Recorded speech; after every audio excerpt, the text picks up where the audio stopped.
So we're going to open with prayer. Okay. Loving Heavenly Father, I want to thank you so much for your love and your kindness, for opening up this time that we can come together and learn what you have to teach us. Lord, I thank you for Carrie and that she is willing to do this for us. And I pray that you will come and be with us now with your Holy Spirit. Put your words into Carrie's mouth, your thoughts into her head. Open up our hearts that we might receive what is truth. We pray that you will bless us, Lord, motivate us, and inspire us to continue to give our lives to you and to live our lives as a healthy representation of the body of Christ. We pray in Jesus' name. Amen. Amen. Okay, so I'm calling this my journey to health. I mean, I did lose weight, but I feel like I got a lot more than just weight loss. I feel like I got my health back. This was me last January. I was the heaviest I'd been in a long time. This was me in August when we went to Colorado on vacation. If you had told me this was going to happen in 6 months, I don't know that I would have believed it. But I'm just going to go ahead and dive in and just give a little bit of background because I feel like it's kind of important to just knowing where I was coming from and what I was dealing with. And anyone else who's ever struggled with diet or weight issues, I hope that this will be helpful. I was an average kid. I did not start struggling with my weight until I hit puberty. I started gaining weight and I couldn't understand why because I was eating what everybody else was eating, and they were slim and I wasn't. I didn't know what to do about it. So I just kept gaining weight throughout high school and college. And I got up to 230 pounds. I don't have a picture from that time when I was at my heaviest. When I was 19 or so, when I was at that heaviest weight, my parents and I became vegetarians. We still ate processed food, dairy, and sugar. We just quit eating meat. And about a year later, we were convicted to give up the dairy and the eggs as well. And there weren't many vegan substitutes back then. So we basically had to give up most processed foods. And I lost about 30 pounds without even realizing it. But that was it. I was just stuck at that weight. And I tried many diets, over the years. And I was eventually able to lose a little bit of weight here and there, but it was always through like extreme restriction and over exercising. And I couldn't ever like get down to the goal weight that I wanted to be, what I considered to be a healthy weight. And so I just kept doing that for a while, losing a little bit. And then I would just go back to my normal way of eating and I would gain. So I spent so much time trying to manage like a very restrictive meal plan that, I would just give up. I would feel hungry and deprived. And I didn't know what to do. I didn't know like why just eating vegan wasn't working. So I want to share some pictures with you of my weight loss progress to encourage you. And then I'll tell you exactly what I did to achieve this. It's completely changed my life and I would say my relationship with food. So for several years, I had been at a particularly low point with my weight and my health. I was stuck in a cycle of severely restricting my calories and certain types of foods, and I was having little results. I mean, like even things that had kind of worked in the past weren't working anymore. I eventually gave up and started eating whenever I wanted again. I just honestly didn't know what to do because even when I made most of our food from scratch, counted every single calorie or restricted entire food groups, I just couldn't seem to lose any significant amount of weight. And I was miserable and I felt deprived. I really believed something was wrong with my metabolism. I thought I just have a broken metabolism. It just doesn't work like everybody else's, or I thought it's my thyroid or maybe it's my hormones, because I'm in my 40s. I could never have imagined that it was none of those things and that it was actually so simple. So at this point in January, I just felt like my eating and my weight was really getting out of control. I felt hopeless. I didn't know what to do to make a change. I just felt guilty, because I kept going back and eating junk food. I was just disappointed with myself.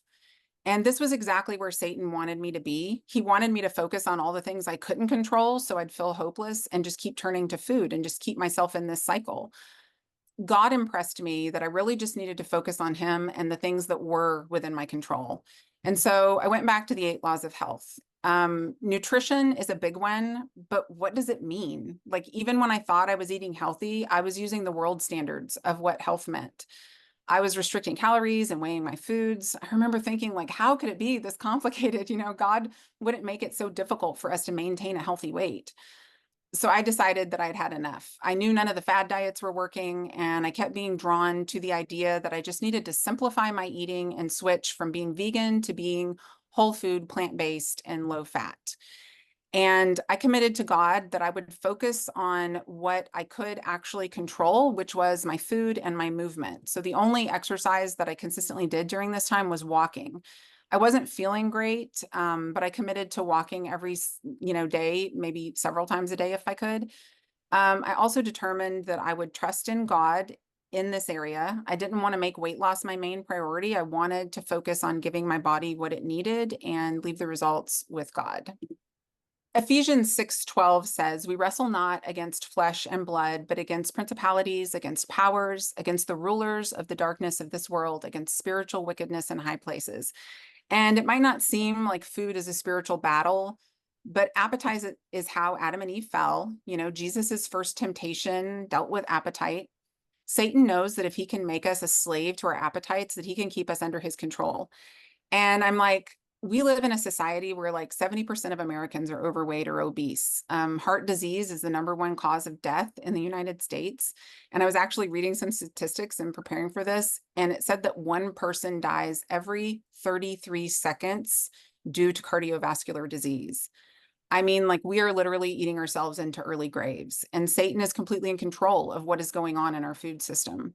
We have an abundance of food, or things that are called food, that we don't have to grow, prepare, or even leave our houses to get. It's so easy to eat more than we need and to eat things that are actually toxic to our bodies. And as Christians, we know that drinking alcohol and using drugs is wrong, but for some reason, we don't view eating junk food the same way, or I didn't at least. And I think gluttony is just one of those sins that is typically just accepted. We just overeat a little bit. It's no big deal. But even though food can really be just as addictive as other substances, we justify overeating and eating processed foods that are actually detrimental to our health.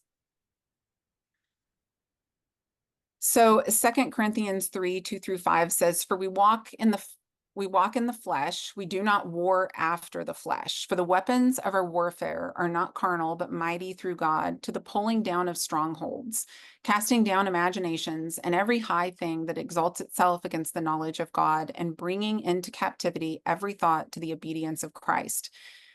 Now, I had to acknowledge that food had become a stronghold in my life. At times, it was an idol for me. There were times that I turned to food to fill some need because I was stressed, I was frustrated, I was upset, or I just wanted that, hit of dopamine that comes from getting a brownie. I was turning to food instead of turning to God. I had to acknowledge this before I could do anything about it. I needed to start taking my unhealthy desire for foods captive and giving it to God. Daniel 1:8 says that Daniel purposed in his heart that he would not defile himself with the portion of the king's meat, nor with the wine which he drank. Therefore, he requested of the prince of the eunuchs that he might not defile himself. So I want to encourage you and challenge you to purpose in your heart. I feel that's what God led me to do. I mean, it was something that I knew was there. I just didn't really know the step to take. I wasn't sure what I was supposed to do. But I realized that when we're eating all of this like ultra processed stuff, we're eating from the world's table. We want to have a clear mind and a healthy body. And so we need to make sure we're putting the right foods into our bodies. Food additives and oils are toxic. I'm going to talk a little bit more about that in a minute. Processed food, I realized it just doesn't honor my body temple. It was just like I couldn't sit and pray over a meal when I knew I was eating junk food, vegan pizza or whatever it was. I just felt really convicted about it. And it was something that I didn't think I could give up. So I want to encourage you. It is possible. So back to my weight loss progress. So I started this journey in mid-February, and in 3 months, I had lost 25 pounds, which was astonishing. I have never at one time in one stretch of one diet ever lost like 15 pounds. I mean, it was crazy. And in 6 months, I had lost 36 pounds. And I can actually say that it was pretty effortless. I ate more food than I had ever eaten on any diet. I was less hungry, and I felt so much better that I never thought I was actually restricting myself. This just isn't a way to lose weight, but a new lifestyle. I will never go back to my sad vegan diet that made me overweight and miserable. So one thing that I started understanding at the very beginning was calorie density. Now I knew that, of course, some foods are higher in calories than others, but I didn't understand this principle. And this is the principle that's going to help you lose weight without ever having to count calories. So when we look at different foods, we can categorize them. So we've got non-starchy vegetables, which are 100 calories per pound, roughly. You can eat 100 calories of bell peppers, and that's a pound of food. Like you would never be able to eat that much. And then fruit is 200 to 300 calories per pound. So it's still pretty low calorie density. You get to eat a lot for not very many calories. And then we've got potatoes and sweet potatoes and other starchy veggies like pumpkin and corn. Those are about 400 calories per pound. And then we've got whole grains and rice, so like quinoa, buckwheat. And then and that's at 500 calories per pound. And then roughly 600 calories per pound, we've got beans and legumes and pasta. Now, pasta, I never ate on a diet, but it's so full of water that it actually fills you up and you're not eating as much like as you would if it was bread, because it's dry and you can eat a lot more of it. And then going up from there is my beloved avocado at 750 calories per pound. Of course, you're not eating a pound of any of these foods at one sitting, but it just kind of helps put it into perspective, like how much volume you get for how many calories. And then we've got meat at about 1100 calories per pound. And I'm not sure like how Beyond Burgers and things like that stack up. I would say it's probably pretty high because it's got so much oil in it, but I couldn't find anything that actually showed that. And then we've got dried fruit and ice cream, which is about 1200 calories per pound. Dried fruit because all that water is gone. So now you can eat a whole lot more and you're getting all that sugar without the water to fill you up and tell you when to stop eating. And then at about 1300 calories per pound, we've got bread. And then at 1700 calories per pound, we've got cheese and sugar. And that's like sugar, white sugar, unrefined sugar, coconut sugar, honey, maple syrup, whatever it is, it's about the same calories per pound. So this one, so cakes, pastries, muffins, donuts, those delicious things that literally don't fill you up at all. They're about 2000 calories per pound with all the fat and sugar in them. And then you've got chips and crackers and cookies. And I did not think I could ever quit eating processed chips. I just really like chips, but those are 2300 calories per pound. And then we've got chocolate at 2500 calories per pound. And then the vegan's best friend, nuts and seeds at 2800 calories per pound, which we think, okay, we're not eating a pound, but man, I could polish off some nuts like so quick, still be hungry and not realize like how many calories I was eating. And then the most concentrated calories that we have are oil and butter, and that's at 4000 calories per pound. So just to put this into perspective moving forward. So one more thing that this really helped me understand was that vegan doesn't mean healthy. So over the past several decades, I would say from like the 25 years since I became a vegan, there are so many more like vegan options available. The unfortunate thing is that all of this is still processed garbage for the most part. It's not any healthier than the stuff that it's replacing. So the trap I fell into was thinking that muffins, cookies, pizzas, crackers were healthy if they stamped vegan on the front. But these foods still contain seed oils, which are poison. This was something that was really important that I learned early on in this that really convicted me to stop eating a lot of this processed food. Your body doesn't recognize these polyunsaturated fatty acids or PUFAs as fat that can be burned for energy, but it looks at them as toxins and it stores it away in your fat cells until it can be dealt with.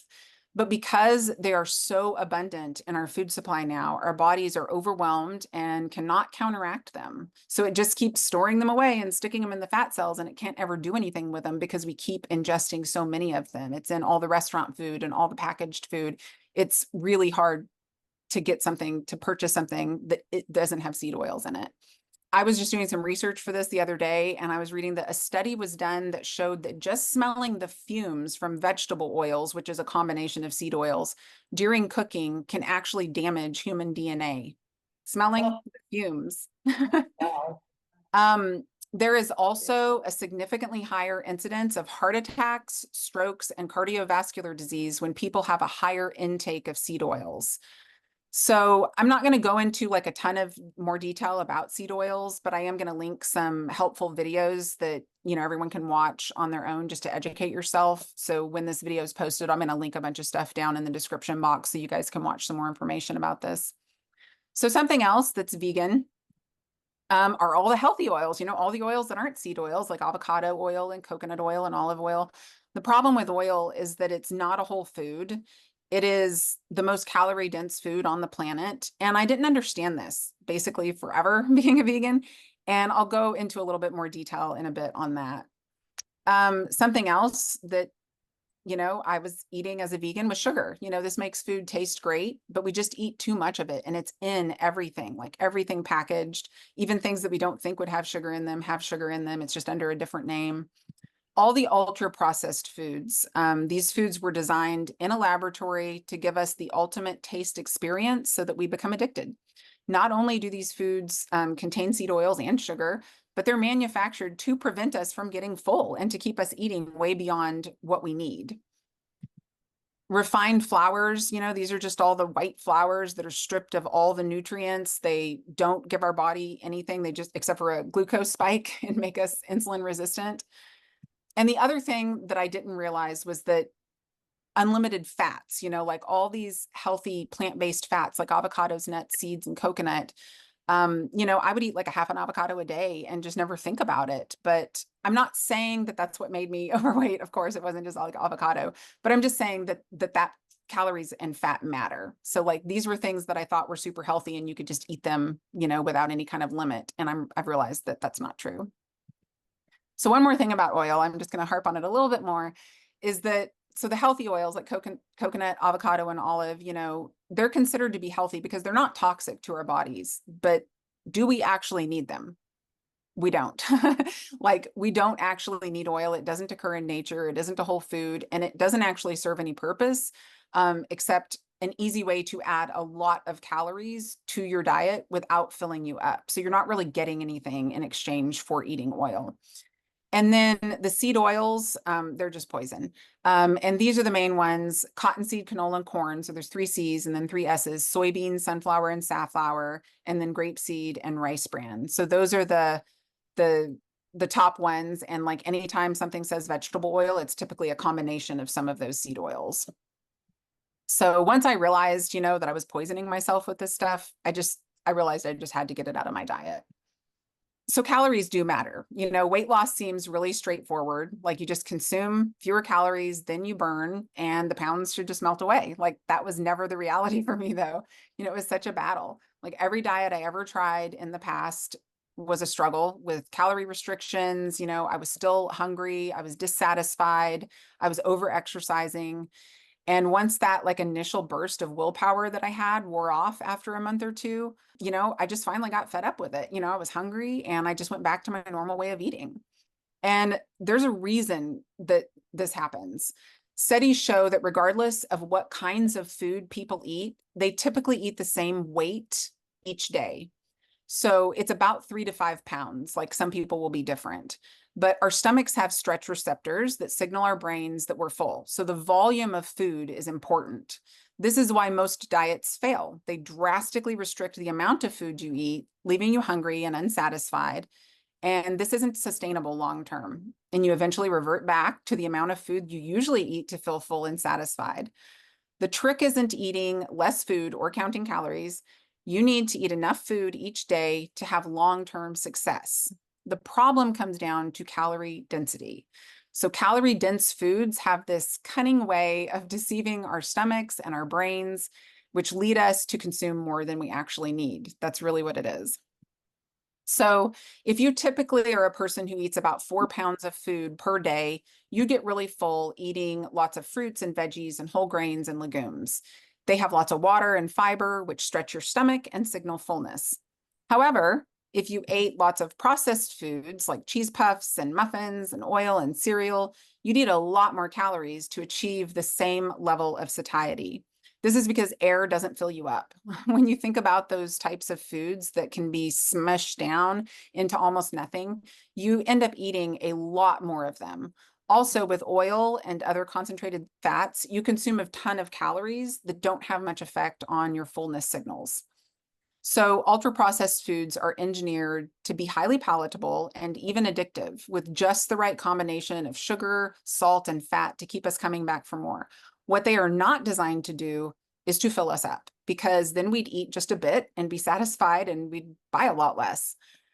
So I'm sure we've all overeaten at some point, whether it was an entire bag of chips that had 15 servings or a pint of ice cream. We eventually realize we've had too much. The reality is that when we eat primarily whole foods, we don't have to restrict ourselves. Our body has a built-in mechanism that tells us when to stop eating.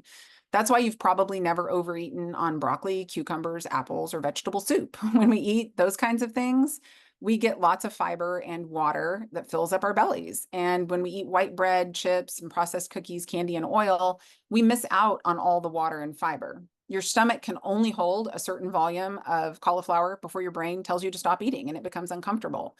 And that's awesome because you can eat loads of cauliflower for very few calories. On the other hand, if you're snacking on Oreos, you could potentially eat half your daily calories before you even start to feel full. And that's just at that one sitting. So we're going to look at some like real life examples of calorie density. So 2 cups of lentil potato soup has around 385 calories and virtually no fat.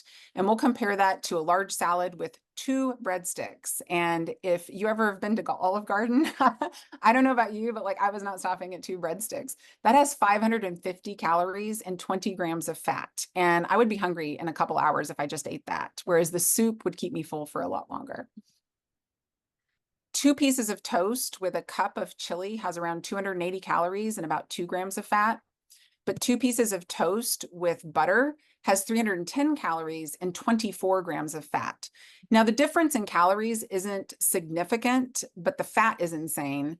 Not to mention the fact that the toast wouldn't keep you full for very long, whereas the chili would keep you satiated for quite a while. But the toast would just be like a snack before I ate the meal, like that toast would be gone in a second, I'd crush it.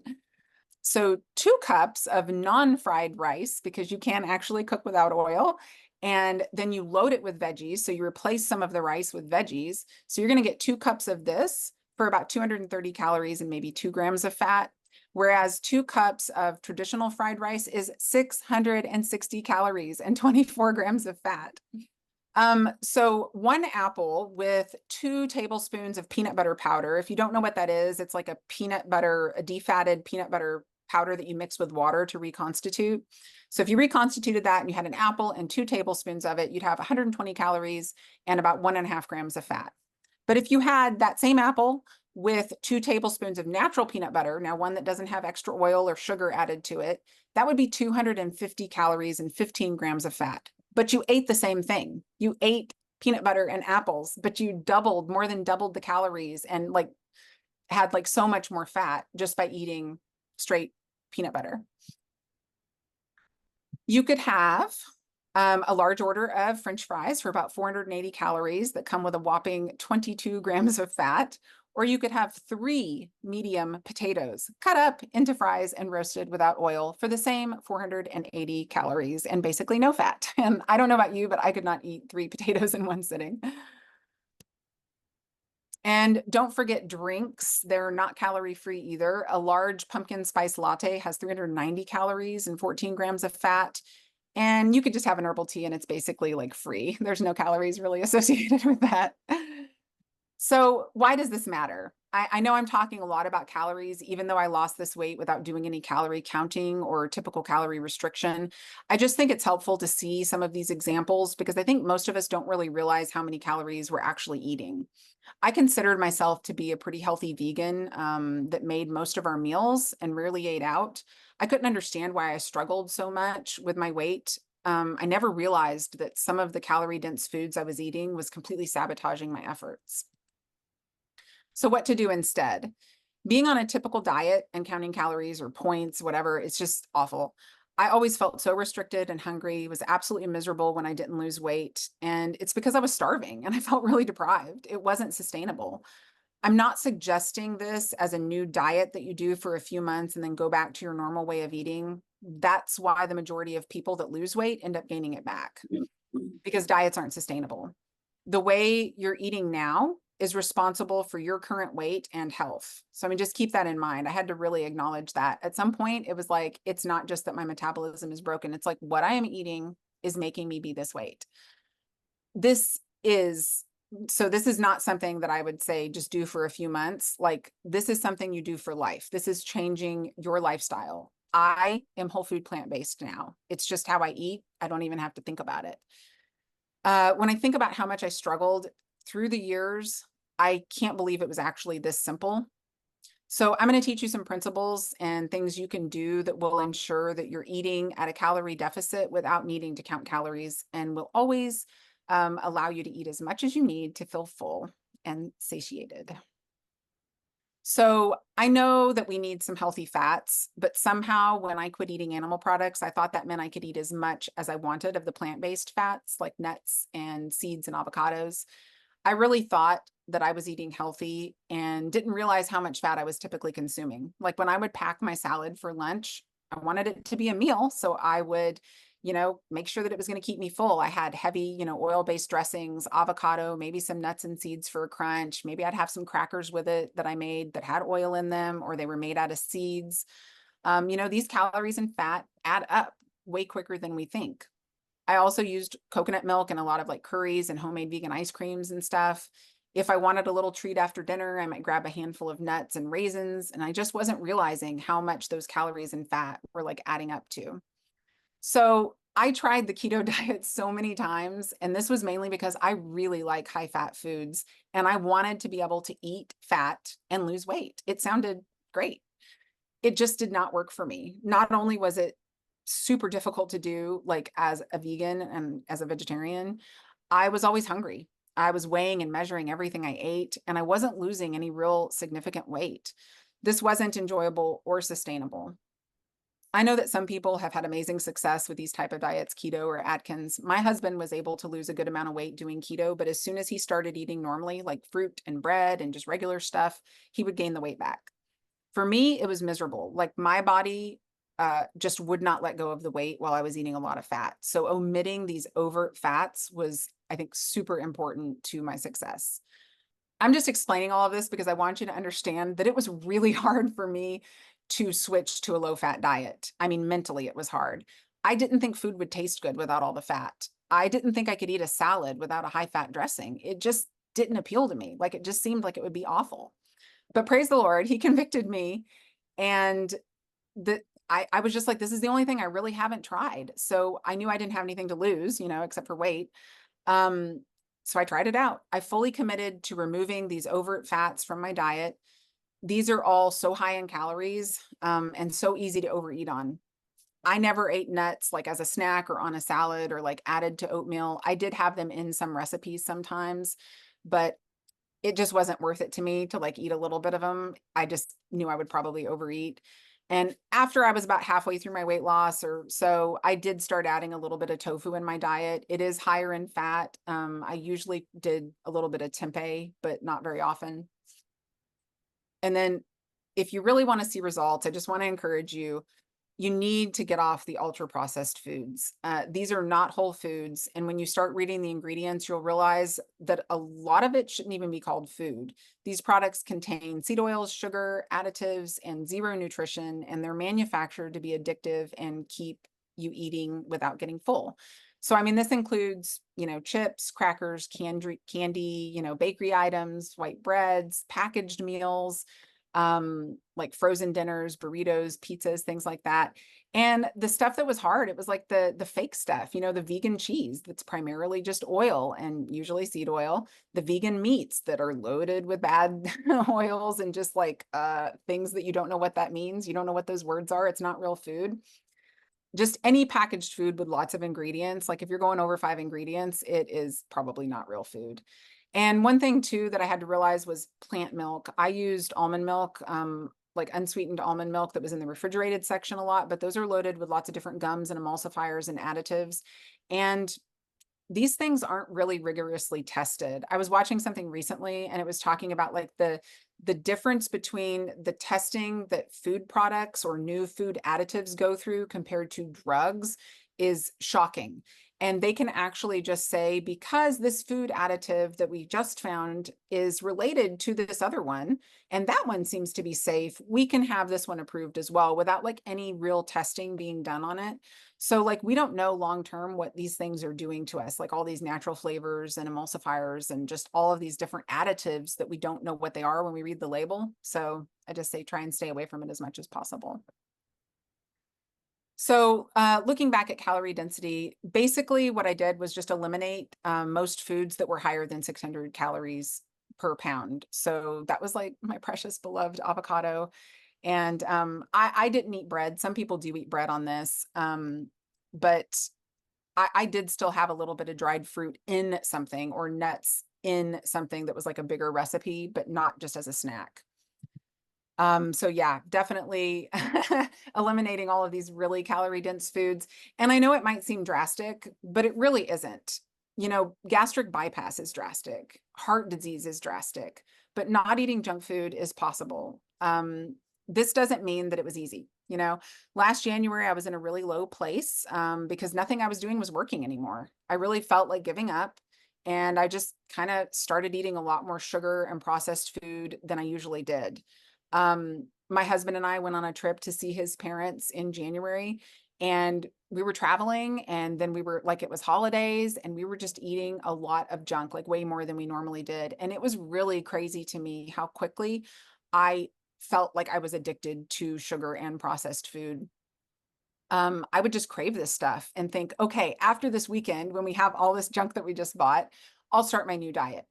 Well, the weekend came and went, and I kept making excuses to postpone starting. It just seemed impossible. You know, I was like, how do I get out of this cycle? But I was really convicted. I began praying about it, and God impressed me and told me that I needed to just reset my appetite and my taste buds. I had to look at it like a drug addiction. So I couldn't just keep having a little bit of my junk food drug. I just had to stop. But like, how was I going to do that? So my husband and I decided to do a 3-day fast. You know, after eating a lot of ultra processed and highly palatable foods, there was just no way we were going to be satisfied with like a bowl of soup without like any bread or crackers, you know? So we just didn't eat. We drank herbal tea and vegetable broth, and we were hungry, and I prayed. And I started renewing my mind with scripture and turning to God instead of food. And I was like, I'm not starving. I'm not going to die. You know, the hunger would pass, and so did the cravings. And by the end of the 3 days, that evening, we ate some apples, just plain apples. And we were so excited. They were so good. We were like, this is the best thing ever. And then the next day, I think we had just like plain oatmeal with some fruit in it. And we were like, no, this is the best thing ever. It was so delicious. And then all of a sudden, it was like lentils and rice and broccoli were the best meal we'd ever had. And a baked sweet potato with like nothing on it was the sweetest thing ever. You know, we were just really surprised, but we just weren't craving the junk food anymore. Like that fast just really helped us reset, really helped kind of flush it from our body. And I really believe like committing it to God, you know, he took that desire away from us. And we just started feeling better really quickly. So one thing that's helped me was to stop focusing on all of the things that I couldn't have, which is what usually led me to have a negative attitude when I was on a diet. So instead, I started focusing on all the things that I was getting to eat and how amazing they tasted and how satiating they were. So what you get to enjoy is just loads of non-starchy veggies. I mean, these are basically like free foods. You're never going to overeat on these vegetables because you're going to get full and you'll just stop. They're just loaded with water and fiber, and you can eat a large volume of them without adding very many calories. I am ashamed to admit that I was vegan for, you know, several decades, and there were a lot of vegetables that I did not really enjoy. And there were some that I didn't even know how to make them, you know, especially without like vegan butter or cheese or oil. So I just started experimenting, and I just started preparing vegetables in different ways. And I was like, wow, these actually have a taste when you don't put cheese on them, and they're actually good. Like there are ways to make these just taste delicious on their own. And something else that I did was I journaled a lot just to God in reflecting on how thankful I was of all the foods that he had made and just changing my appetite, changing my palate. And it really helped me just kind of reframe how I looked at things and how, I guess, gave me like a new appreciation for what I was getting to eat. Um, So what does 100 calories look like when we're talking about non-starchy vegetables? So just to give you an idea, for 100 calories, you could have 2.5 teaspoons of oil, or you could have 6.5 cups of lettuce. So which one's going to keep you full? You could eat 4 tablespoons of avocado, or you could have 3 medium-sized zucchini. You could eat about 1.5 pieces of dry toast, or you could have 3 cups of broccoli. So starches, you can also eat a lot of starches. The non-starchy veggies add bulk to make you feel full, but the starches are what keeps you full. In fact, studies have shown that potatoes and sweet potatoes are the most satiating food on the planet. So meals with potatoes tend to keep you feeling fuller for longer when compared to other starches, fats, or protein.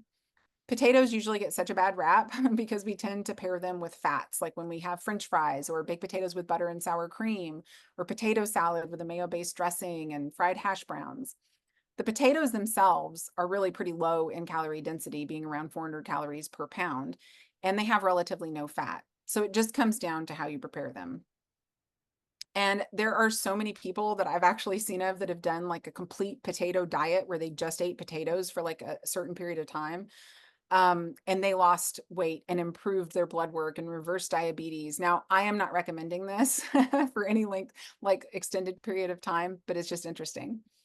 So these other foods that you get, like primarily whole starches, except for the oats, those are more processed, the rolled oats. I usually opt for still cut for breakfast, but my husband usually eats rolled oats, and I do use oat flour in some things, but primarily you want them to be in their whole form.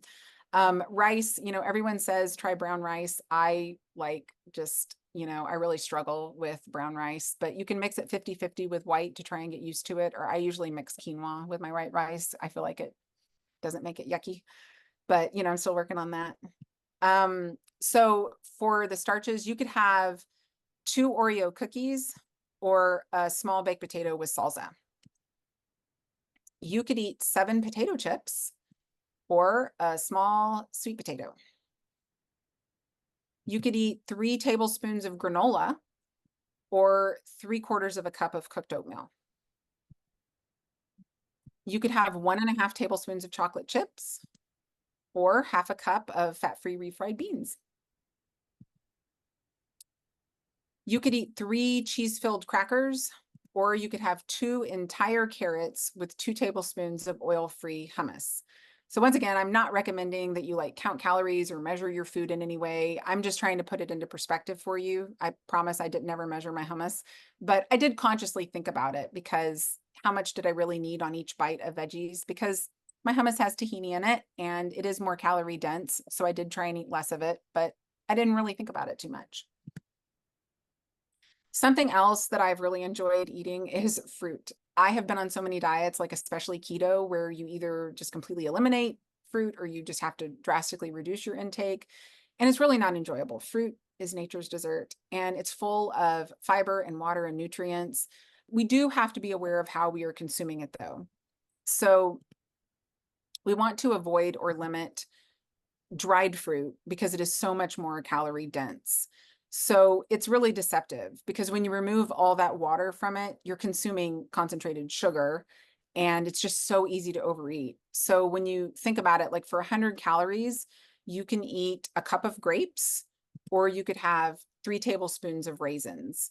So the grapes would really fill you up, but the raisins are just so easy to overeat on, and you'd probably end up eating way more than that, or you just wouldn't stay full, and then you'd eat sooner than you should. So I didn't really include any dried fruits in the beginning, and I put them in recipes a few times here and there, and I like have them now maybe like as a dessert, like a date or something. But I really try to definitely avoid or limit if you're trying to lose weight because it's just so easy to overeat. So fruit leather is another one. I mean, it's dried fruit. It's just sneaky. Here's an example. I found one of these That's It bars one time when I was shopping and I was really hungry, but I couldn't stop then and have a meal. So I got one of these bars and I ate it. It was delicious. It was gone in about 4 bites and I was still hungry. And then I was like looking at the package and I was like, wow, this bar contains an apple and 12 strawberries. And, you know, if I had eaten an apple and 12 strawberries, I would have been like really full and I would have totally been able to make it to my next meal and been fine. But like just eating that bar, it was like I could have eaten 6 of those bars, you know, before I would have really felt like I was, you know, full and going to be able to wait to eat my next meal. So just keep that in mind. Fruit juice is another one that seems healthy, but like with all that fiber removed, you're really just drinking sugar water. So for 100 calories, you could have 1.5 apples, or you could have 7/8 of a cup of apple juice. You know, the apples would actually keep you full for some time, but the juice is just immediately going to cause your blood sugar spike. So it's not really any different than drinking a soda. And then another thing is smoothies. So you can get really tripped up with fruit by making smoothies because it's just so easy to drink a huge smoothie without realizing how much you're eating.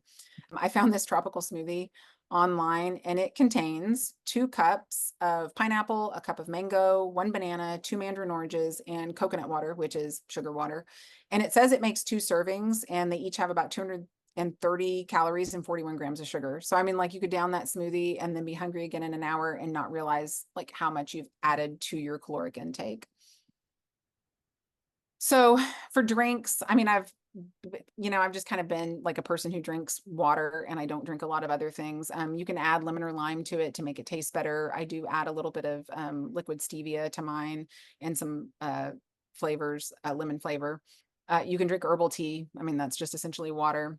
Sometimes I have like a low calorie treat. There's this Tazo iced passion tea. So you make it in a big pitcher and then we sweeten it with stevia and it's really good. It's kind of fruity, like kind of like a fruit punch. And then Zevia is a soda that they sweeten with stevia and they're in all different flavors. And we have those occasionally. I mean, it's carbonated. It has some natural flavors in it. It's not like the best thing, but I feel comfortable drinking that for a once in a while thing so that I don't, you know, crave the other things that are worse. So things that I recommend that you eat in moderation. So like these are things that are processed, but they're not ultra processed. So they still have a small ingredient list. So I did have rice cakes from time to time. And spring roll wrappers, they're like the ones that are made out of just like rice and water and maybe like tapioca starch. And you get them wet and then you can add a bunch of veggies to them and roll them up. It's really just a vehicle to put sauce on to get it into your mouth. So, but you know, you just want to eat those in moderation because it is more calorie dense. Plant milk, I usually use soy milk because it's just like soybeans and water, whereas a lot of the other plant milks are a lot higher in fat or they have like a lot of emulsifiers and things added to them. You just want to make sure that it's unsweetened. And then plant-based yogurt, the one that I use is so delicious and it's a coconut yogurt, it's unsweetened. And it's one that I found that is the cheaper one for me where I'm at anyway. And also it's lower in fat and I use it in moderation. I don't just sit and eat, you know, cups of it. And then peanut butter powder, I mentioned this earlier. There's different brands, but some of them do have added sugar. I get mine at Natural Grocers. It's their brand, and it doesn't have any it doesn't have any added sugar, and it's also organic, and it's just defatted peanut butter powder. You mix it with some liquid, and I know this isn't like such a natural product, but to me, it was like it helped me give up peanut butter, you know, and it helped me make some sauces like a spicy peanut sauce for the spring roll wrappers using a little bit of peanut butter and then more peanut butter powder so that I wasn't consuming so many calories and fat. And then corn tortillas, if you can find one that's just like corn and maybe lime and salt and water, those are pretty low in calories and you can actually bake those in the oven. I just do it directly on my rack and I brush it with a little lime and salt and they crisp up. Be careful, don't burn them, but they crisp up. And like to me, they don't really taste any different than tortilla chips that are fried in oil. So I didn't think, you know, I'd ever be able to enjoy salsa again, but you can. And then cashews or cashew powder. So I did use cashews in moderation, like when I was making like a batch of like my cheese sauce. It has cashews in it, but it makes such a large volume of sauce. The calories and the fat are so diluted. I didn't worry too much about it. Now, if I'm making a dressing or a sauce that made less, like maybe it just makes a cup or something, I would get this cashew powder. It's just like the peanut butter powder. I would get it on Amazon. And I would use that instead. And every sauce that I've tried to replace it, it works fine. And it's just a lot less calories. if you're trying to, like if you're trying to lose weight. I mean, I have added more fat in as I've lost weight and I'm not in such like a strict weight loss mode.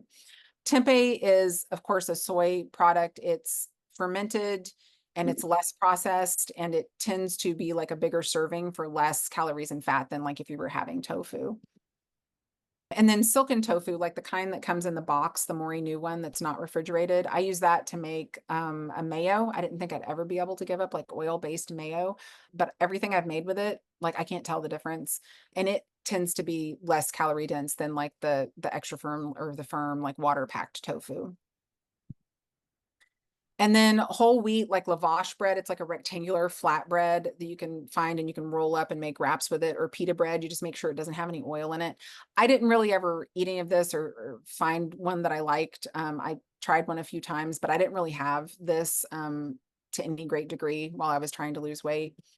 I have been eating some pasta more recently, and that is a lower calorie density. It's there with beans and legumes because it's so full of water that it fills you up. So you're going to eat a lot less of that than you would like bread.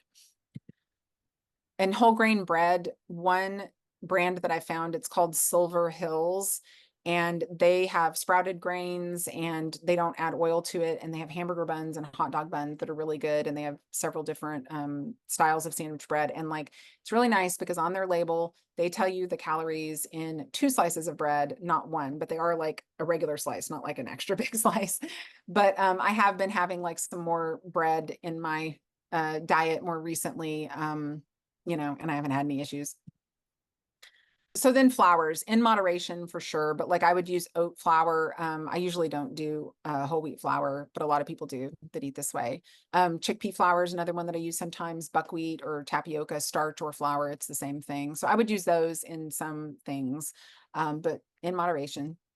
And then something else, you need to check the labels because you just kind of want to watch out for hidden oils and sugars. So like pasta sauces are sneaky. I had a brand of pasta sauce that we really liked, and I was thinking that it didn't have oil in it, and I had been using it several times in some dishes. And then I realized, oh, it was that it didn't have added sugar. It does have olive oil in it. So at least it wasn't seed oil, but it does have some olive oil in it. So I stopped using that and I switched to a different one because I just hadn't thought to look at the label. Hot sauce and salsa are usually pretty safe. You might have some salsa with sugar in it, but usually they're fine. Ketchup is a big one. I actually get Kroger's brand Simple Truth has a ketchup that's sugar-free, and then I just add like a little bit of stevia to it and shake it up just so that it still isn't so tangy. But that's what I use. And barbecue sauce, I haven't found like a sugar-free one. I do have a recipe where I like make my own, and then I just usually freeze it. I usually just make it if I'm making something that has barbecue sauce in it. And then nut butters, if you do use nut butters, just make sure that they're not like the homogenized ones that have like the palm oil, the extra oil and the sugar added to them. You want the natural ones that just have like the nut and maybe salt, and the kind that has the oil on top that you have to stir up. And then maple syrup, a lot of people that do whole food plant-based do use maple syrup as a sweetener, and you just want to make sure that it's pure maple syrup and not like maple flavored syrup, because that's probably cornstarch, high fructose corn syrup. So, and then I just want to say like kind of a disclaimer about salt. A lot of people that do the whole food plant-based eating, they completely, you'll see this a lot, they completely eliminate salt from their diet. And I think this is kind of like throwing out the baby with the bathwater. There's a lot of research to support, elevated sodium consumption with heart disease. But I was listening to something recently, and I can't remember if this is exact percentage, but it was pretty close to this. It was like something like 70% of the sodium that the average American consumes comes from ultra processed foods and like eating out. So it's no wonder that it's correlated with like a rise in heart disease, because they're also eating all of the processed foods and the seed oils and stuff. So it's not the right kind of salt. So yeah, you should definitely quit eating that salt and table salt. So yeah, you want to completely eliminate table salt, and eating all of the prepackaged foods will help you get rid of a lot of that sodium in your diet anyway. And I was just listening to something recently, and this doctor was saying that salt, just regular table salt, is often called sea salt, but he's like, it's not healthy. So you want to make sure, and what he recommended was these 3 salts: Redmond's real salt, Celtic salt, which is like a gray salt, and Himalayan pink salt. So he said those three are the ones that he recommends. And they have essential minerals in them that your body needs anyway. And he actually wrote a book called Salt Your Way to Health. And he was actually prescribing additional salt for his patients to help them with different issues that they were having. So we are depleted in salt. I mean, we need sodium, but we just don't need the table salt, the bad salt. And something about, I know I've seen people say, like, if you're not using iodized salt, then you might want to look at taking like an iodine supplement or eat some seaweed nori in something, you know, so that you're getting some of that iodine. But I'll put a link to the interview that I watched of the doctor that wrote that book in the description box for this video, so that you guys can learn some more about salt. But I definitely use salt in my cooking because I personally don't think I could stick with eating this way if my food didn't taste good. So the next principle that I want to address is calorie dilution. I mentioned earlier that the average person needs to eat about 3 to 5 pounds of food each day in order to feel full and satisfied. And this isn't based on calories, but it's based on weight and volume. Unfortunately, because we have access to so many calorie dense and processed foods, reports show that the average person is usually eating in excess of 3,000 calories per day. And this isn't because they're eating drastically like a higher volume of food. It's because they're eating more calorie dense foods, which just cause you to consume more calories than you actually need before you start feeling full. So like, let's just look at an example. So 4 pounds per day, 3,000 calories. And so here we've got some refined cereal that's loaded with sugar. We've got like a large muffin, maybe as a snack, and a Beyond Burger and French fries and some, you know, so-called healthy vegan ice cream, and maybe a handful of trail mix and some cheese lasagna with a side salad. And don't forget the oil-based dressing on your salad. And so this equates to about 3,000 calories per day, which is beyond what most people need to maintain their weight. So looking at this example, it seems like we'd have to drastically restrict the amount of food this person eats to get them into a calorie deficit so that they can begin losing weight. We're just going to split this example in half and say there's like 1,500 calories on each side. So if we removed half of this food, then the person would be so hungry because they aren't eating enough to make them feel full. They're like only eating 2 pounds of food now, where they were eating 4 pounds before. So we're not going to restrict how much food they get to eat. We're going to replace it with some things that have a much lower calorie density. So now they're going to eat 2 pounds of non-starchy veggies that are loaded with water and fiber. This provides weight and volume, but it only adds about 300 calories because these foods have the least calories per pound. So instead of eating 3,000 calories, this person is eating 1,800 calories, which is sufficient enough to put them in a calorie deficit without feeling hungry because they're eating the same amount of food. So you get to eat a lot just with fewer calories. But this is just an example to show how easy it can be to get into a calorie deficit. In reality, we don't want to eat these things that are over on the left side because they are so high in calories that it's just too easy to overeat on them. And then you really never know where you're at with your calories for that day. So just looking back at the calorie density chart, we want to eat primarily foods that contain 600 or fewer calories per pound. So if we eat 4 pounds of these foods per day, and we're making sure that about half of what we eat is coming from non-starchy veggies and fruits, then there's really no way to gain weight. This means that you can eat as much as you want because your body will naturally tell you when to stop eating, and you'll feel full and satisfied, and you'll be in a calorie deficit. So these are the things you get to eat. And then we're going to look at some examples about like how this works. So here's a real life example. Here's a breakfast. We're going to have some oatmeal, dried fruit, nuts, maybe a little coconut cream or like some vegan, like heavy creamer. I always like putting that on my oatmeal. So this is a pretty healthy breakfast, but when you add all of this up, it's actually 630 calories, which seems like a lot for a bowl of oatmeal. And then if you like have some morning juice with that, you're adding another 100 calories. And if you want to have some protein with your breakfast, you know, we'll have a couple Beyond sausage patties, which is adding some more calories. So the total comes in at 910 calories for breakfast. So we want to dilute those calories by omitting the calorie dense foods like the dried fruit, nuts, and cream. And instead of drinking juice, we'll replace some of the oats with a serving of fruit. And then we're going to replace some more of the oats with a serving of vegetables. Don't worry, we're not mixing the vegetables in with the oatmeal. We're just going to have it on the side. But so we've cut down on how many oats we're eating, but we're still eating the same volume of food.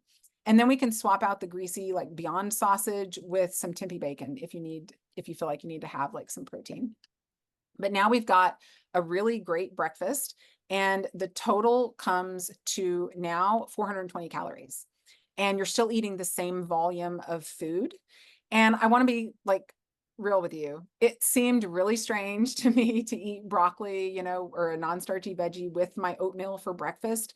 But I was like, okay, I'm going to try this. And I started doing it. And now, oddly enough, it seems weird not to have a non-starchy veggie with my breakfast. I usually have broccoli. It's just like the easiest, but sometimes I have other things. But it just is so like normal now. It's just like what I do. I just have broccoli with my breakfast and I don't even think about it. I just have that first and then I eat my oatmeal.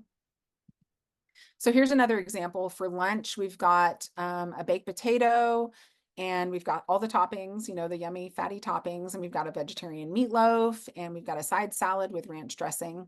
And this is going to come in at around 970 calories. Like depending on the veggie loaf that you're doing, yeah, that's pretty calorie dense. So keep in mind that even if you're using like vegan alternatives to butter or cheese or ranch dressing, it doesn't really reduce the calories that much. Real butter has about the same amount of fat and calories as vegan butter. And they're both in the 4,000 calories per pound category. So it's not really going to help with lowering your calories. So if we keep the baked potato, but we add a cup of lentil sloppy joes instead of the traditional high fat toppings, and then we'll substitute the ranch with an oil-free dressing, we have reduced the calories now to 420 calories for this lunch. And remember that you're still eating the same amount of food, if not more. Like to me, the sloppy joes add protein and fiber and would keep me full for longer than like just putting some butter and cheese on a baked potato. Now, lettuce alone isn't going to add much weight or bulk to your meal. So be sure to include like a lot of veggies that have like a higher water content, you know, cucumbers, peppers, tomatoes, and things like that to help keep you full. So for dinner, we're going to have spaghetti with marinara, a little Parmesan cheese, and a few pieces of garlic bread, which is a whopping 1,100 calories for this meal. So we want to dilute those calories. So we're going to actually omit the bread, and we're going to replace half the pasta with non-starchy veggies. And we're going to switch to an oil-free marinara, and we'll just sprinkle some yeast flakes on top in place of the Parmesan cheese. And this is now 525 calories. So I want to say you could have some bread, but don't put butter on it. Whatever you do, don't put butter or oil on it. And remember that the pasta is full of water and it's going to fill you up a lot more than bread would. I personally, if I'm having a starch with a meal, I just have that starch. So I would just have the pasta. I wouldn't like double up on the starch. You can double up on the non-starchy veggies, but try not to double up on the starch. So the standard day of eating was almost 3,000 calories, and we didn't include any snacks or desserts or any other drinks but the orange juice. So that was 3,000 calories, and it doesn't even look unhealthy, really. And then when we look at our more diluted version, when we made these swaps for some lower calorie dense foods, this day of eating only came to around 1,365 calories. So that was the same volume of food for so many less calories. And that might be way too low for some of you. You might not be full if you swap out half of your meal with veggies, and that's okay. You don't have to stop eating. You can have a smaller second helping. Just be sure that you fill your plate the same way with starches and non-starchy veggies, and then eat your veggies first, and you might find that you're too full to eat the starch portion. So I hope you can see like how easy it is to lower your calories and eat as much as you need to feel full. You don't have to worry about gaining weight because you're going to be in a calorie deficit when you eat more lower calorie dense foods. You might be wondering about snacks. I'm not a person that usually snacks. I wait until the next meal so that it doesn't cause like digestive issues or anything for me. But if you aren't able to eat a meal, or you get really hungry in between meals, and you might because this is a new way of eating, go ahead and have a piece of fruit. And if a piece of fruit doesn't sound good to you, it's probably because you're not really hungry. It's probably something else. If it's not fruit that's going to satisfy you, then it's not true hunger. Because if I'm ever like, oh yeah, I want something and I want an apple with peanut butter, and I don't just want an apple, it's not really that I'm hungry. It's that I'm just craving something, maybe if chips sound good, it's not really hunger. If a piece of fruit doesn't sound good, then you probably just want to rethink that. So plate building is something else that I learned about early on in this, and this just refers to how you serve food to yourself.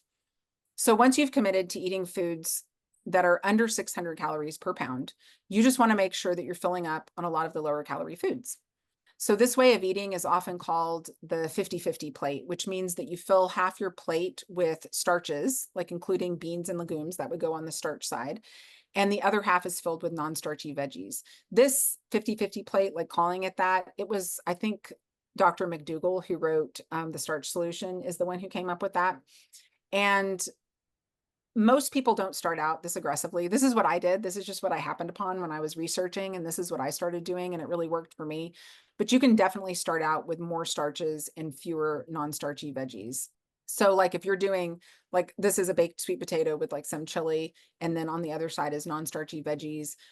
But if you find that you are constantly hungry in between meals, it's probably because you didn't have enough starch at your previous meal. So it just wasn't keeping you full long enough. So you can totally start with something that's a little less aggressive. So you can do a 70-30 plate.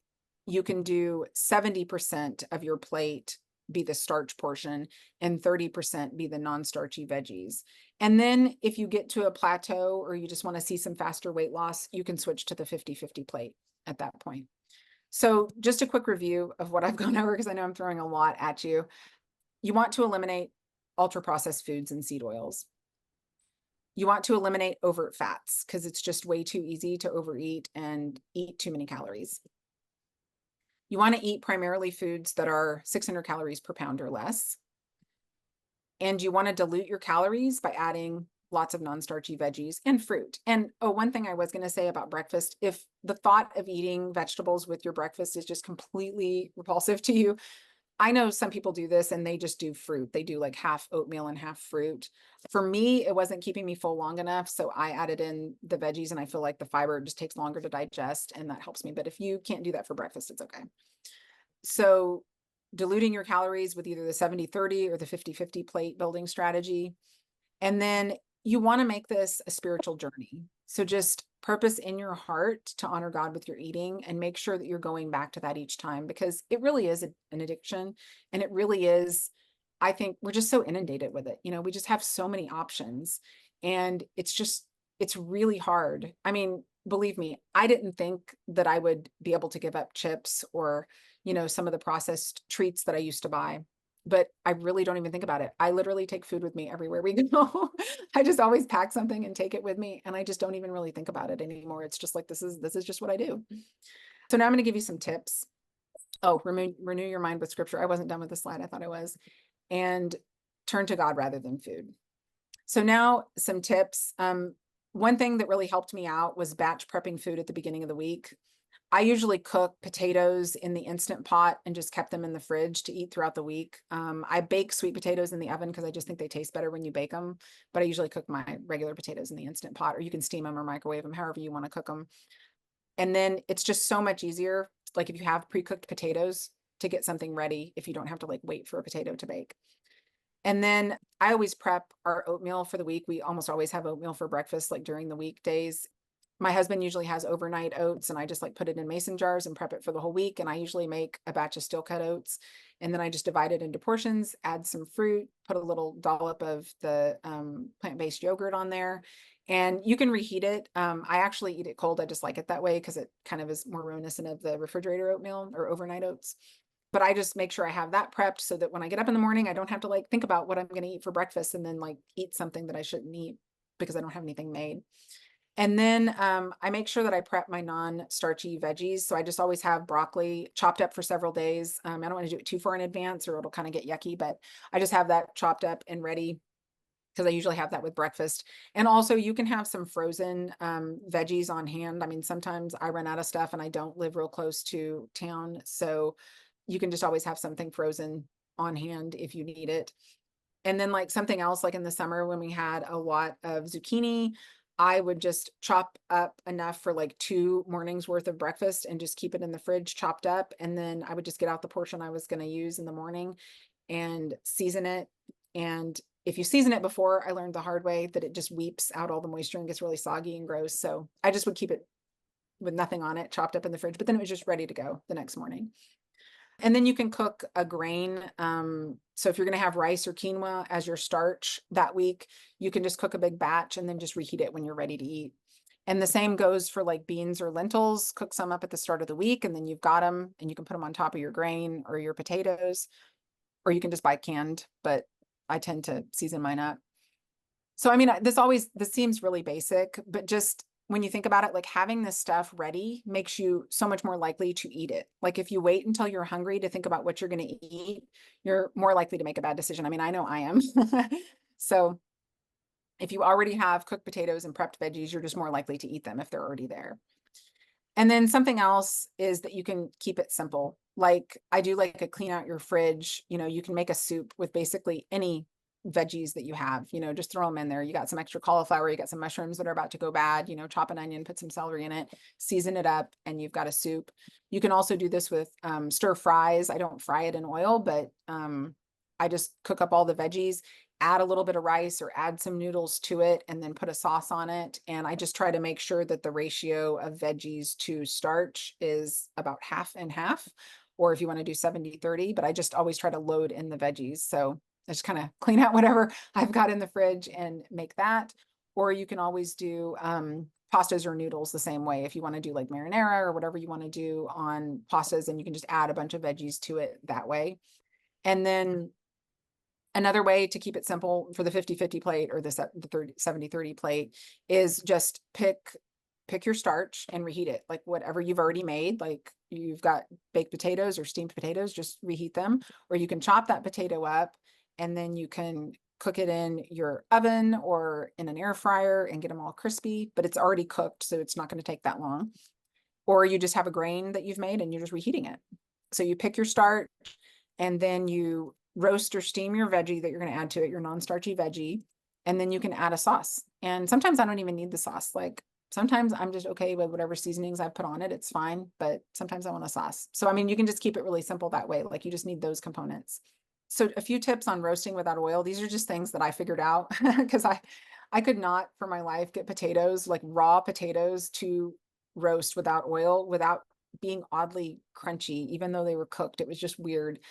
So when I roast potatoes now, if I want them like cubed up like fries or whatever, I always use pre-cooked potatoes. So I just chop them up, season them, and then I just put them in I have like a toaster oven air fryer or a convection oven, or you can just put them in a regular oven and they'll get crispy on the outside and you don't have to worry about the inside still being raw. But I just haven't had any personal success cooking raw potatoes without oil. And the same goes for sweet potatoes. Like the one time that I tried to do it without oil, they were really weird and like al dente and just oddly crunchy. They just never cooked through. So I have like, if I didn't want a baked sweet potato, but I wanted like a seasoned, chopped up, roasted sweet potato bites, I chopped and steamed them until they were like a little bit fork tender, but not completely done. Then I tossed them with the seasonings and then roasted them in the oven, and then they get nice and caramelized on the outside. It is a little more work, so I usually just bake the potatoes. And then Brussels sprouts. I didn't even know I loved Brussels sprouts so much, but the first time I roasted them without oil, they were burnt on the outside and crunchy on the inside and still raw. And so I figured out that if you cut them in half and you soak them in water for a few minutes and then you drain them and then just put them on your parchment baking sheet, and then you roast them that way, the water creates steam and it helps to kind of steam them as the outside gets all, you know, crispy and yummy. And then you toss them with the marinade or the glaze afterwards, because I found that if you put the glaze on before, it gets watery and it just melts down onto the parchment paper and burns. So that's the secret trick I found for Brussels sprouts.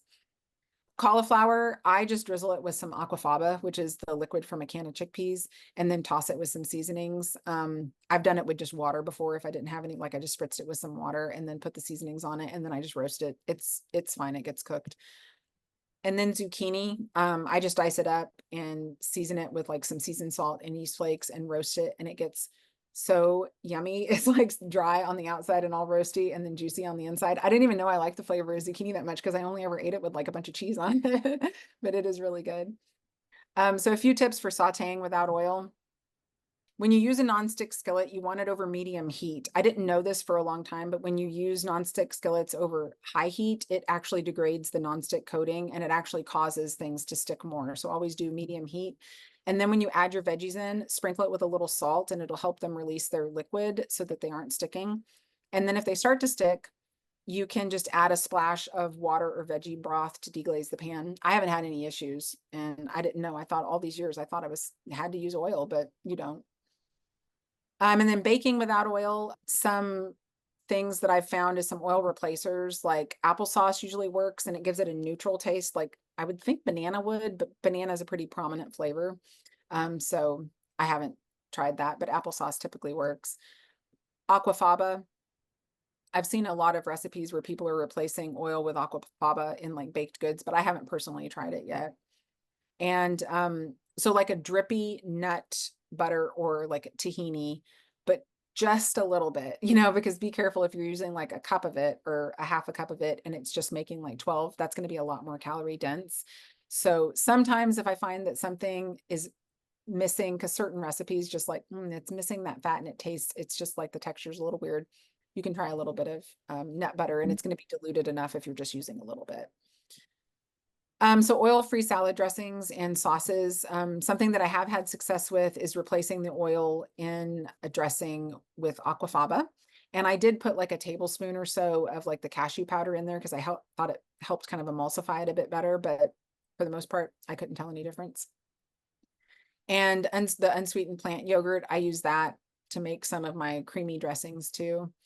And I do add cashew powder to some of my dressings just to replace the cashews. Like if it only makes like a cup and a half, I don't want to put, a half a cup of cashews in that because it would just be too many calories for me personally.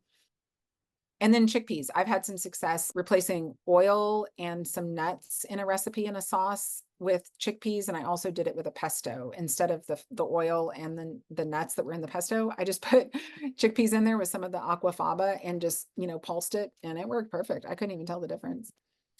And then silken tofu. I use the boxes of the Morinu silken tofu to make mayo. And I use the mayo in some of my dressings and sauces, or I have recreated like some of my dressings that use like a lot of cashews with silken tofu too. And then nuts or seeds in small amounts. I feel like if it's diluted enough, it's fine. So I know this sounds too good to be true. And I mean, to me, it still actually feels that way. I don't want to sugarcoat it though. There were days that I struggled, I did have some little plateaus and I had some setbacks where I struggled to stay as consistent, life happens. But when you realize you're going off track and reverting to old habits, like remind yourself that you are a new creation. God has set you free from the bondage of appetite and just get back on track as soon as possible. This is the key to me because I know that when I in the past was on a diet and I fell off, I would say, I just wanted to eat all the things that I didn't allow myself to have while I was on the diet because I had felt so restricted. And then it was really hard to get back on because I thought, no, I'm going to be hungry all the time and I'm never going to get to eat this food again. But I don't feel that way now. And I'm not even like when I trip up, it's not even like on bad stuff. But I did actually really struggle in preparing for this presentation. I don't know if Satan was just like after me because he was losing his hold on me in this area of my life, and just doing this presentation has like really brought all this stuff up. But I just really began to stumble a bit like this last week with my eating. I kind of began to doubt my success. I began to think like, who am I to teach others, about health when I'm overeating? And I mean, it's like crazy because I'm not struggling with what I used to struggle with. I'm not like buying chips and vegan muffins and pizza and stuff. I'm overeating on dried mango, of all things. If you ever go to Costco and you see a 2-pound bag of organic dried mango, just run away from it. Do not buy it. It is a gateway drug. You will not be able to stop. Like my husband and I like totally crushed that bag of dried mango in a couple of days. And I felt terrible about it. I was just like, oh, this was so much sugar. I shouldn't have done that. But you know what? I realized that, these things are going to happen and we just have to get back on track as soon as possible. So one thing that I have tried whenever I felt like I was getting off a little bit is I did a reset. And what does that mean? It's like you just are going to choose one starch. So like whether it's potatoes or rice, whatever it is, it's just the one starch the whole time you're doing the reset. And you're going to bump up your non-starchy veggies, and you're going to eliminate fruit, and you're going to eliminate any other kind of sweets, and you're going to have no fat at all. So like any of the sauces that I made that did have a little bit of fat, or cashew powder, or any of the peanut butter powder or anything like that, I quit having that while I was doing the reset. And just remember that soup fills you up a lot. And you want to shoot for about 5 to 10 days. And what you're really trying to do is just to reset your taste buds. And the reason you're eating so plain and simple is because you're really just trying to make it boring and repetitive. You're just trying to remind yourself. It's kind of like when I did that fast at the beginning. You're just trying to remind yourself that you don't actually have to have all this stuff. And you don't, you know, like when I find myself and I'm like, oh, I really want mango, or I really want a date after dinner, or 2 dates. Or something else, you know, if I'm craving something, or I find that I'm eating a little bit more than I should, I'm just like, okay, maybe I have been having too many things and I need to just do a reset and kind of just reset my taste buds. And then I'm just appreciative again. Like after I do that, I'm just really appreciative about the other foods that I get to eat. Whenever I start eating fruit again, I'm like, it's the best thing ever. So anyway, that is the end of my presentation. I hope that was helpful for everybody. I know it was kind of long. I wanted to be as thorough as possible. And I can't stress enough like how life-changing this was for me. And just the reason that I told you so much about the struggles that I went through is just because I want to encourage you that if it worked for me, it will work for you. Like it's so logical and so simple when I actually see it all laid out like this. I mean, it just took me so long to figure it out. So I really hope that it's a blessing to you and that it really helps you and motivates you and just gives you encouragement to start and do it.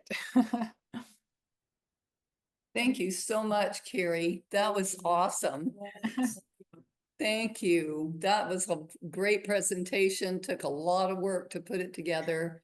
You did a great job. Oh, thanks. Absolutely. I hope it was really helpful. And like I said, we'll post it on YouTube, and then I'm going to put a bunch of other videos and things in the description box just so that you have access to them, because there were things that just really helped me, like on this journey.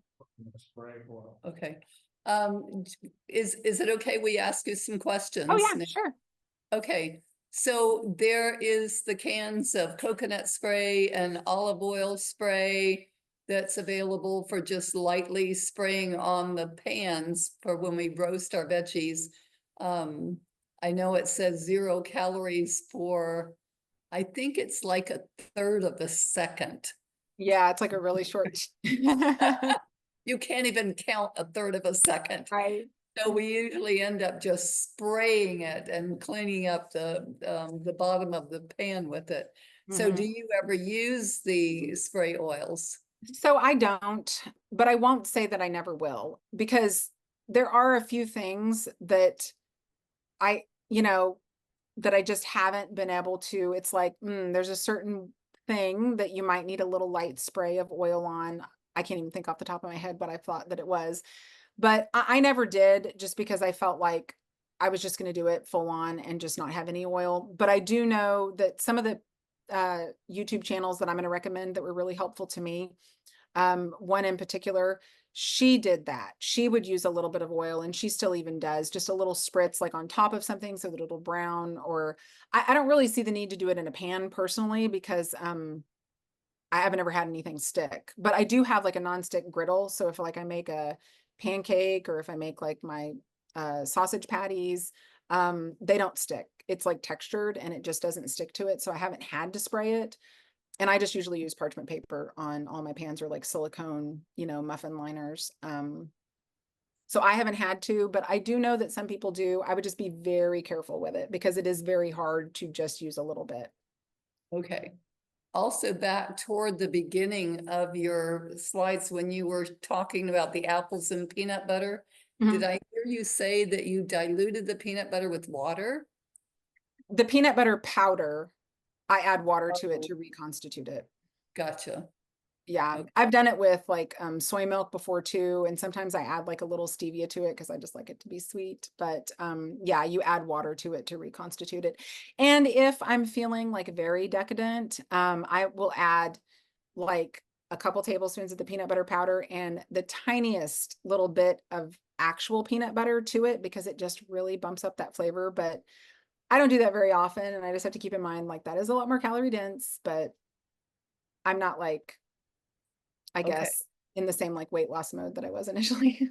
But that's also after you lost the initial Yeah, I did weight not you ever do wanted that to. until I lost, I would say the, 30 pounds or whatever. I didn't really ever use actual peanut butter or put nut butter in any kind of baked goods or anything that I made until I had lost about 30 pounds. Well, I printed out all your recipes. Everybody has your recipes. You did a marvelous job on the recipe packet. Thank you so much for that. I hope it's helpful. They're things that we really like.